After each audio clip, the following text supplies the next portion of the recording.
भगवान जब समाधि के सप्त द्वार पर बोले तो उन्होंने कहा कि कभी कभी अस्तित्व में चीज़ें खो जाती हैं। जैसे बहुत सारा साहित्य जला दिया गया जो लोग समझे नहीं। नालंदा का जो लाइब्रेरी था उसमें बहुत पुस्तकें थी, वो सब जला दिया, मोहम्मद खिजली ने सब जला दिया। तो कुछ साहित्य तो ट्रांसलेट होकर तिब्बत चला गया था, चीन चला गया था, वेनसांग और फाहियान ले गए थे, तो वो तो बच गया। लेकिन बहुत सारी चीज़ें जो ट्रांसलेट होकर नहीं जा सकी थी तिब्बत, वो सब खो गया। अब उसको भगवान ने बड़ा आश्चर्य की बात कही कि उसको ध्यान से कुछ योगियों ने फिर से पढ़ा कुछ किताबों को जो खो गया था, कहीं नहीं है, लेकिन आकाशिक रिकॉर्ड में तो है। तो बहुत गहरे साधकों ने ध्यान से उसको, तो मेविन कॉलिंस ने एक किताब खोजी ध्यान से, साधना सूत्र, भगवान ने उस पर बोला है, मेविन कॉलिंस ने खोजा।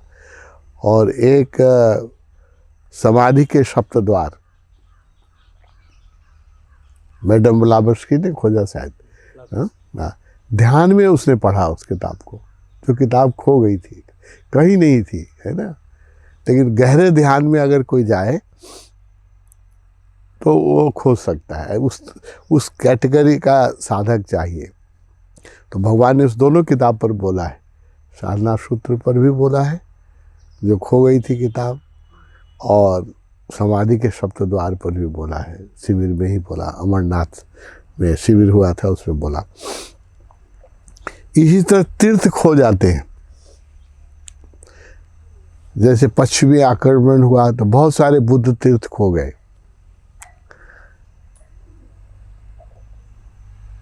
युद्ध हुआ कभी कभी, जैसे एक बहुत नेपाल के ही एक बहुत बड़ा मंदिर खो गया था, जनकपुर ही खो गया था पूरा, जहाँ जनक की इतनी बड़ी राजधानी थी, वो जंगल हो गया था। युद्ध हुए और कई कारणों से वो पूरा जनकपुर जंगल हो गया था। पता नहीं था कि सीता जी का ये जन्म स्थल है या जनक की राजधानी है, किसी को पता नहीं था, पूरा जंगल।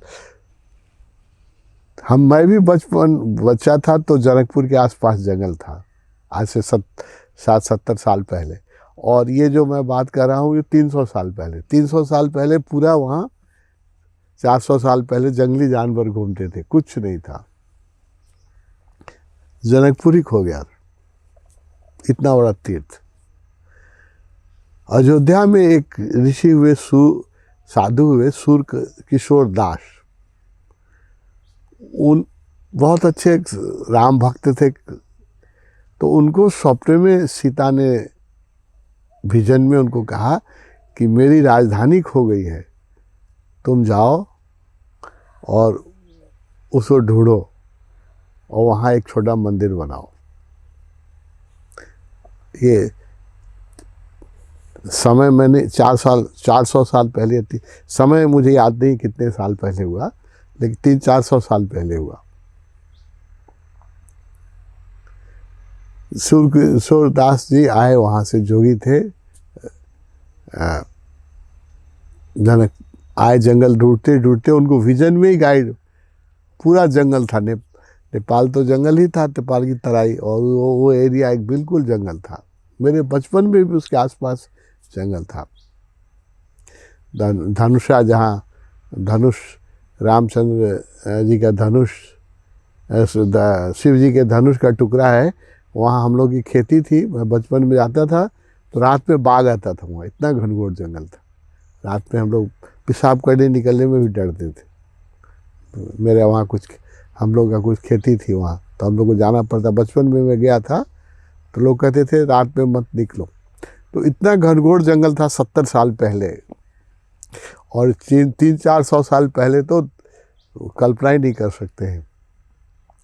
तो सूर किशोर दास जी वो विजन के बल पर जंगल में आए, और उनको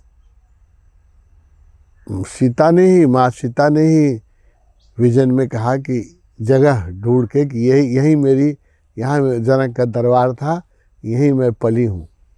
वहाँ पर वो बैठ गया घनघोर जंगल में। और रामनामी साधु थे, कमंडल लेके चलते थे, खंती लेके चलते थे, चिमटा लेके चलते थे। उन्होंने अपना चिमटा गाड़ दिया, वहीं बैठ गए। बोले ये सीता माँ, मेरी माँ की जगह है, यहाँ एक झोपड़ी बनाया उन्होंने लोगों के सहयोग से। देखिए कैसे तीर्थ खोए। अब राम का काल तो समय ही पता नहीं है। महाभारत ही लोग कहते हैं 5000 साल पहले, और राम का पाल तो महाभारत से भी पहले है। तो पता ही नहीं कितने हजार साल पहले की घटना है ना। खो गई थी, सब चीज़ें खो गई थी। वहाँ उन्होंने झोपड़ी बनाया, रहने लगे। सूर्यकिशोर दास जी ने वो जनकपुर खोजा है, अयोध्या के संत थे, उन्होंने आके, खो गई थी जनकपुर, किसी को पता ही नहीं था कहाँ था, उन्होंने आके ढूंढा। फिर अब देखिए कैसे होता है। टिक्कमगढ़ है राजस्थान में, वहाँ की महारानी को संतान नहीं होता था, बच्चे नहीं होते थे। तो बहुत जगह मनता मानी थी कि राज्य का कोई उत्तराधिकारी नहीं है। तो उनको स्वप्न में सीता जी ने दर्शन दिया, कहा कि मेरा एक साधु टीकमगढ़ में, वहाँ जनकपुर में बैठ के झोपड़ी बना के मेरी पूजा कर रहा है, तुम वहाँ जा कर के मेरा मंदिर बनाओ तो तुम्हें संतान लाभ होगा, संकल्प करो। वो आई यहाँ घनघोर जंगल में, कुछ नहीं था वहाँ, गांव भी नहीं थी, बस्ती भी नहीं थी, लेकिन उन्होंने संकल्प किया कि अगर मुझे संतान होगा तो यहाँ मैं मंदिर बनाऊंगी। और उनको लड़का पैदा हुआ जो राज्य का उत्तराधिकारी हुआ। राज्य का उत्तराधिकारी नहीं था। आज से 100 साल 100 साल से ज़्यादा हुआ इस घटना का। सूर्यकिशोर दास जी को आए हुए तो कितना हो मुझे समय का पता नहीं है, बहुत पहले। और उसके बाद टीकमगढ़ की महारानी का आए हुए तो 100 साल पूरा हो गया, 100 से ज़्यादा हुआ, 120 साल करीब हुआ होगा। तो उन्होंने उस समय संकल्प किया, उसकी 9 लाख का मैं मंदिर बनाऊंगी। 9 लाख रुपए, 9 लाख आज से 125 साल पहले 9 लाख मतलब अभी का बहुत पैसा हुआ, 9 करोड़ से भी ज़्यादा हुआ। हाँ हाँ, उन्हें कहा 9 लाख का मंदिर बनाऊंगी मैं। तो जब उनको बच्चा हुआ तो आके उन्होंने, तो राजस्थान से कारीगर आए। तो कारीगर जो थे मंदिर बनाने वाले, उस समय मुसलमानों का शासन था, तो मुसलमान कारीगर थे ज़्यादा, और ज़्यादा मुस्लिम आर्किटेक्ट ही बनता था। यहाँ नेपाल में जंगल था, यहाँ तो कोई काम नहीं, तो राजस्थान से वो लाई टीकमगढ़ की महारानी ने कारीगर। उस समय तो आर्किटेक्ट कारीगर ही होते थे, कोई आर्किटेक्ट इंजीनियर होता नहीं था, वही लोग होते थे।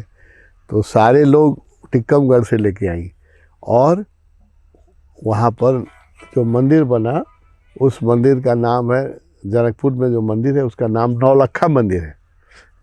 उस समय आज से 100 साल पहले 9 लाख रुपए में बना था, इसलिए उसका नाम नौलखा मंदिर है। 9 लाख का है, बड़ा मंदिर है, नेपाल का शायद सबसे बड़ा मंदिर में से एक होगा।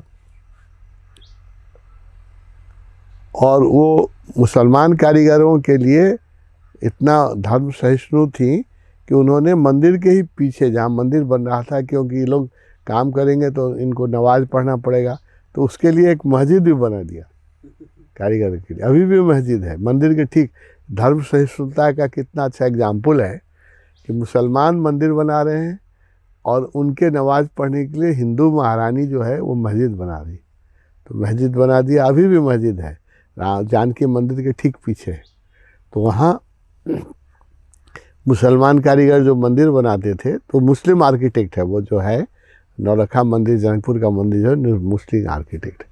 तो उसके पीछे वो नमाज पढ़ते थे, और कितने साल लगे बनाने में। अभी भी वो बहुत अच्छा एग्जाम्पल है, बहुत सुंदर मंदिर है, बहुत बड़ा मंदिर है। तो कैसे ढूंढा गया, तो एक तो सूर्यकिशोर दास जी को ध्यान में विजन दिया सीता माँ ने, और दूसरा टिकमगढ़ की महारानी को दिया। तो विजन से ही जगह खोजी गई, वहाँ पर इतना बड़ा मंदिर बना। तो कभी कभी जैसे किताबें खो गई, समाधि के सप्तद्वार, तो ध्यान से खोजा गया। एक हो गया मैकेट, क्या नाम था उसका, मैकेन कोहली, उसकी किताब खो गई साधना सूत्र, तो वो भी ध्यान से, उसने ध्यान से मैकेन कोहली ने खोजा साधना सूत्र, बुद्धिस्ट लिटरेचर है, और नालंदा में जल गया था, कहीं एक प्रति भी नहीं थी। तो उसको अब ध्यान से भी किताबें पढ़ी जा सकती हैं जो खो गई हैं, अगर ध्यान गहरा हो तो। ये मैं इसलिए कह रहा हूँ कि कभी कभी चीज़ें खो जाती हैं और साधक उसको साधना के बल पर, परमात्मा ही उसको विजन देता है। अब जानकी सीता ने ही विजन दिया सूर्यकिशोर दास को, तब आए, अयोध्या के संत थे, क्यों जंगल में आते, उनका ही आदेश आया कि तुम जाओ वहाँ, मेरा जन्म स्थान है, मेरा महल था, मेरा जन्म स्थान है, वहाँ एक छोटा सा झोपड़ा भी बनाओ मेरे लिए। तो बेचारे आए वहाँ से। तो कभी कभी बहुत बड़ी बड़ी चीज़ें लुप्त हो जाती हैं, है ना। उसे साधना के साधक अपने ध्यान के बल पर कभी कभी ढूंढते हैं। ऐसा बहुत हुआ है हिंदुस्तान में, ऐसी बहुत जगहें हैं। खजुराहो का मंदिर खो गया था, अजंता और एलोरा खो गया था। अजंता एलोरा की इतनी बुद्ध की गुफाएं, जब बुद्ध धर्म हिंदुस्तान से लुप्त हुआ तो अजंता और एलोरा खो गया था।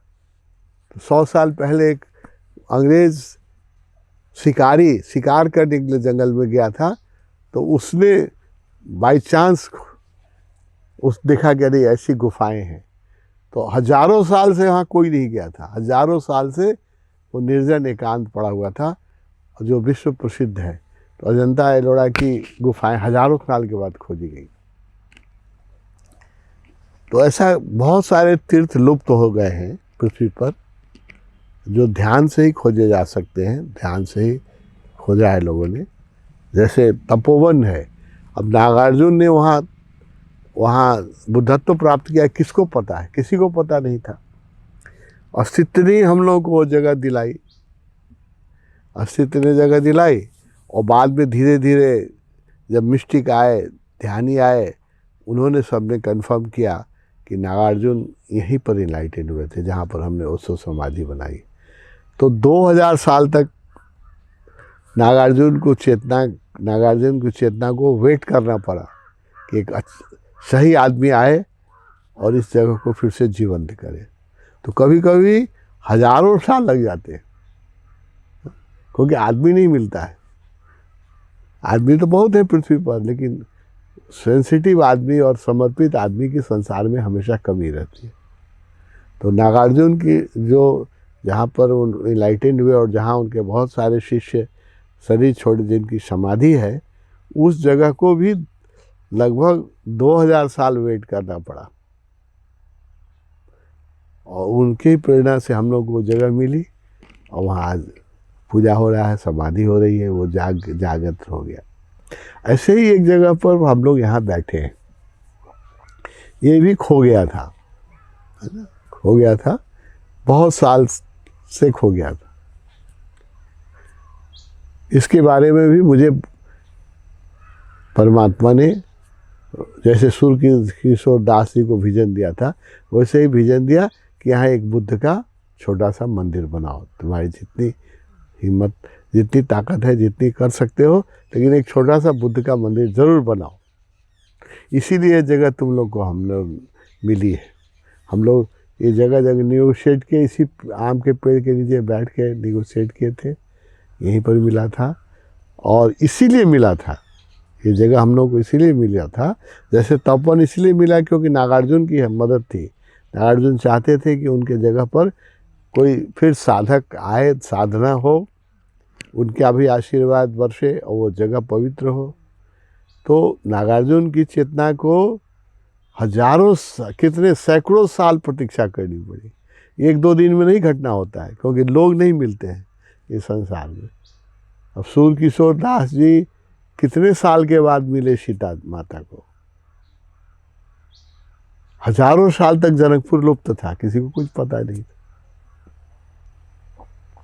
तो सूर्यकिशोर दास जी लोग जैसे लोग हमेशा नहीं होते हैं, कभी कभी होते हैं, तो उनको जो मैसेज रिसीव कर सकते हैं, तो उन्होंने, तो इसी तरह ये जगह भी जो है एक बहुत महत्वपूर्ण जगह है।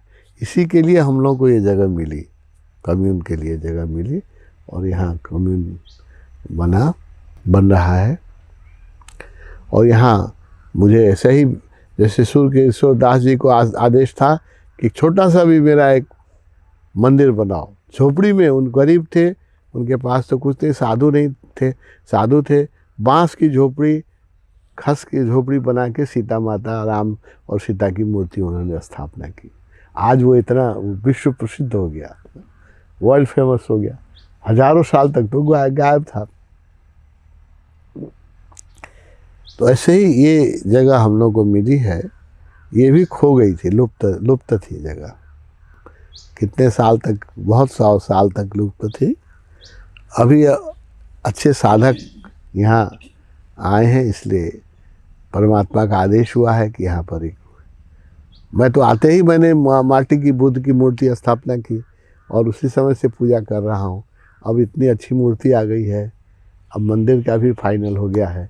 अब हम लोग एक बुद्ध का यहाँ बहुत बड़ा, बहुत सुंदर मंदिर बनाने जा रहे हैं। उसका पैसा भी हम लोग ने अभी 13 लाख रुपया तो तुरंत इकट्ठा हो गया, इसी शिविर में इकट्ठा हो गया। हम लोग के पास 13 लाख रुपया है, और पैसे भी आ जाएंगे। हम लोग ने अभी एस्टिमेट किया है, 40 लाख एस्टिमेट किया है। 40 लाख में बुद्ध का एक मंदिर बनाएंगे। ये मंदिर भी आगे, जैसे जनकपुर का मंदिर विश्व प्रसिद्ध हुआ, सूर्यकिशोर दास जी ने तो झोपड़ी बनाया था, लेकिन बाद में विश्व प्रसिद्ध हुआ, ऐसे ही ये मंदिर भी बाद में चल के अपने ख्याति को प्राप्त करेगा। यहाँ लोग सारी दुनिया से आएंगे और उनको ऊर्जा मिलेगी। उनको जो सेंसिटिव होंगे वो अभी ही फील करना शुरू कर दिए। अधिकांश लोग सेंसिटिव नहीं होते हैं संसार में, अधिकांश लोग के पास वो क्षमता नहीं होती है, लेकिन जो सेंसिटिव है उनको अभी से ही महसूस, जब से हमने मूर्ति रखी है तभी से पूरी जगह की एनर्जी चेंज हो गई है। जब मंदिर बनेगा तो जो कम सेंसिटिव हैं उनको भी अनुभव आएगा। जब स्ट्रक्चर देखेंगे और ध्यान होगा, अभी तो ये तुरंत है, जब रोज़ यहाँ आरती होगी, रोज़ हम लोग विपासना करेंगे, ध्यान करेंगे। बुद्ध की यहाँ लाइब्रेरी बनाने की इच्छा है, बुद्ध साहित्य की छोटी सी लाइब्रेरी बनेगी, और साधना होगी। साधना जितने ओशो सन्यासी करते हैं कोई नहीं करते। हम लोग दिन के 4-5 ध्यान होते हैं। तो जब यहाँ ध्यान होगा और मंदिर बन जाएगा, तो यह स्थान जो हजारों साल से अपनी गरिमा की प्रतीक्षा कर रहा था, वह स्थान की गरिमा फिर से जागृत होगी। और फिर से लोग, जैसे जनकपुर दर्शन करने के लिए सारी दुनिया से लोग आते हैं। एक दिन तपोवन नागार्जुन में भी समाधि पर अब लोग, बहुत लोग आते हैं। अभी भी कम आते हैं, अब और आएंगे, बुद्धिस्ट आएंगे। जितने अधिक बुद्धिस्टों से मेरी बात हुई है, उस सब लोगों ने बड़ी प्रशंसा की है कि वहाँ हम लोगों ने समाधि बनाई ओशो की। ऐसे ही जो आँख वाले हैं, आँख वाले लोग संसार में कम होते हैं, बहुत कम होते हैं, दुर्लभ हैं। लेकिन जो आँख वाले लोग हैं वो प्रशंसा करेंगे, जिनके पास विजन है। और हम लोग एक फ्यूचर तीर्थ पर बैठे हैं, भविष्य का तीर्थ है ये। अभी तो मैं कहूँगा तो छोटी मुँह बड़ी बात लगेगी, लोग आलोचना भी करेंगे, लेकिन आने वाले दिन में ये बहुत ही सशक्त मंदिर ऊर्जा क्षेत्र बनने वाला है, बहुत ही। इसके बारे में और मैं नहीं कहूँगा, क्योंकि कहने से कोई समझने वाला नहीं है। ऐसी बातें नहीं कहनी चाहिए जो प्रमाणित न की जा सके और जिसको समझने वाले नहीं हैं। इसलिए अभी इसके इतिहास के बारे में मैं कुछ नहीं बताऊँगा, लेकिन इतना बताऊँगा कि मंदिर जब बनेगा तो आप सब लोग अभी से फील कर रहे हैं, जिनके पास हृदय है वो तो अभी से फील कर रहे हैं। और जब मंदिर बन जाएगा, पूजा शुरू होगी, हम लोग साधना करेंगे ये साइलेंट मंदिर हम लोग की परिकल्पना है कि यहाँ साइलेंस रहेगा। बुद्ध का मार्ग जो है साइलेंस ध्यान का है, कैथारसिस नहीं होगी। और वहाँ एक लाइब्रेरी छोटी सी रहेगी जिसमें ओशो ने बुद्ध पर 70 किताबें, 90 सब जैन बुद्धिज़्म और सब मिलाया जाए तो शायद 90 किताबें हैं ओशो की बुद्ध पर। वो सारी किताबें हम लोग रखेंगे।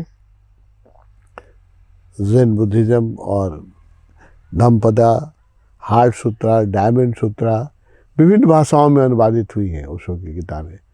तो वो सारी भाषाओं, यहाँ आते हैं लोग विदेशी, इसलिए सारी भाषाओं की ओशो की, बुद्ध पर जो भी ओशो ने बोला है वो, और बुद्ध साहित्य जो ठीक नया ध्यान ने कहा है, या दलाई लामा ने कहा है, या और भरत आनंद कौशल्य ने कहा है, या राहुल संकीर्तन ने कहा है, तो बुद्धिस्ट स्कॉलर ने जो भी बुद्ध के बारे में लिखा है वो सब हम लोग यहाँ रखेंगे।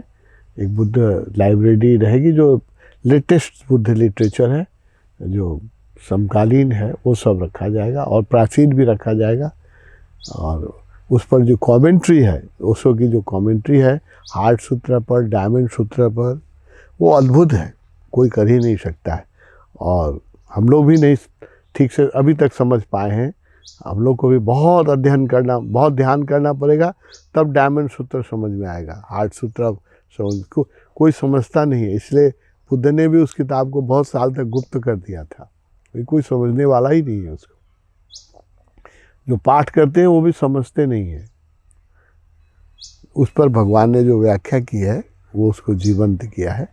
तो वो सारी किताबें, और हम लोग यहाँ भगवान बुद्ध पर जो ओशो के प्रवचन है, हार्ट सूत्रा, डायमंड सूत्रा, धम्मपदा, उसको बजाएंगे। यहाँ कैसेट भी अभी से शुरू हो गया है बजना, और यहाँ रोज़ बज रहा है अभी ओशो के प्रवचन बुद्ध पर। यहाँ पर बजेगा तो उसकी 100 टाइम्स पावर ज़्यादा हो जाएगा। जो सुनेंगे उन सब का हृदय आह्लादित होगा।